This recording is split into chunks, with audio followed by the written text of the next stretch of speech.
देंगे। और पहले जब उनकी सरकार थी उन्होंने कहा था कि देश की संपत्ति पर पहला अधिकार मुसलमानों का है।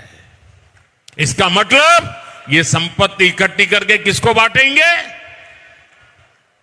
जिनके ज्यादा बच्चे हैं उनको बांटेंगे। घुसपैठियों को बांटेंगे। क्या आपकी मेहनत की कमाई का पैसा घुसपैठियों को दिया जाएगा? आपको मंजूर है? ये कांग्रेस का मैनिफेस्टो कह रहा है कि वो माताओं बहनों का सोने का हिसाब करेंगे, उसकी जड़ती करेंगे, जानकारी लेंगे और फिर उस संपत्ति को बांट देंगे। और उनको बांटेंगे जिनको मनमोहन सिंह जी की सरकार ने कहा था कि संपत्ति पर पहला अधिकार मुसलमानों का है। भाइयों बहनों, ये अर्बन नक्सल की सोच, मेरी माताओं बहनों, ये आपका मंगलसूत्र भी बचने नहीं देंगे। यहां तक जाएंगे, मैं कहने आया हूं। इस देश का प्रधानमंत्री कायर है, लेकिन उससे ज्यादा वो निर्लज्ज है और बेहद सांप्रदायिक है। इस बात की पुष्टि खुद नरेंद्र मोदी ने आज अपनी चुनावी सभा जो राजस्थान में थी उस दौरान दे दी। नरेंद्र मोदी जी, जिस दिन से चुनाव शुरू हुआ है आपको सिर्फ हिंदू, मुसलमान, मुस्लिम लीग, मुगल रूल, मीट, मुर्गा, मछली यही सब दिख रहा है। और हमने भी ठान ली है कि चुनाव तो इस बार बेरोजगारी, महंगाई, किसानों के हक, श्रमिकों के लिए न्याय, औरतों की सुरक्षा, हाशिए पर लोगों के हक का जो हनन हो रहा है उसी पर होगा और हम उसी पर टिके हुए हैं। लेकिन आप एक भी मुद्दे की बात नहीं करना चाहते आज। लेकिन आपने जो कहा है ना, आपने मर्यादा की वो सीमा लांघी है जो पाप है। मंगलसूत्र पे आपने बोला है। आपकी हिम्मत कैसे हुई मंगलसूत्र पर बोलने की? आपने कहा कि कांग्रेस के मैनिफेस्टो में लिखा है कि आपका मंगलसूत्र भी वो लोगों में बांट देंगे। कांग्रेस के मैनिफेस्टो में मैं चुनौती से आपसे कहती हूं, ऐसी कहां पर कौन सा मैनिफेस्टो आप पढ़ रहे हैं जिसमें ऐसी बात लिखी है? कहां लिखा है कि हम लोगों की संपत्ति लेकर बांट देंगे?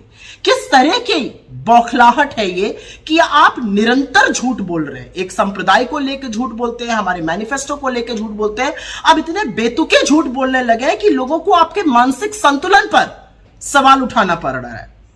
असलियत यह है कि आपको मंगलसूत्र का नाम नहीं लेना चाहिए था, क्योंकि एक औरत जब मंगलसूत्र पहनती है ना तो वो जन्म जन्मांतर के लिए दाम्पत्य के उस सूत्र में बंध जाती है जिसका सबसे पवित्र, सबसे पावन प्रतीक मंगलसूत्र होता है। इस देश के करोड़ों लोग पूरी निष्ठा से, पूरी ईमानदारी से दाम्पत्य के सूत्र को, दाम्पत्य के संबंध को निभाते हैं।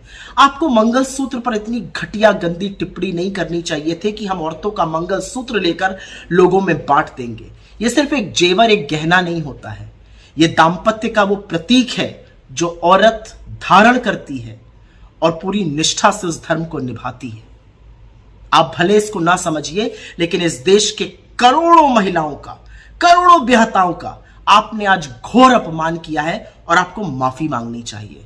अपने 10 साल के शासन काल में आपने किसानों का, श्रमिकों का, युवाओं के खिलाफ, महिलाओं के खिलाफ, हाशिए पर रहे लोगों के खिलाफ जो षड्यंत्र किया है उसके अंत का वक्त आ गया और चुन चुनकर वोट के माध्यम से आपसे हिसाब लिया जाएगा।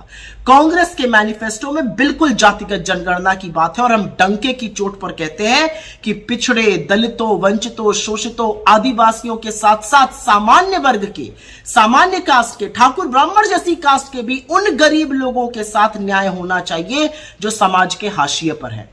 असल में तो लोगों की जेब पर डाका आपने डाला, लूटा खसोटा आपने, लोगों से जबरन वसूली करके अपने मित्रों की जेबें, उनकी तिजोरियां आपने भरी और अब आप निहायत ही घटिया बात करने पर उतारू हो गए।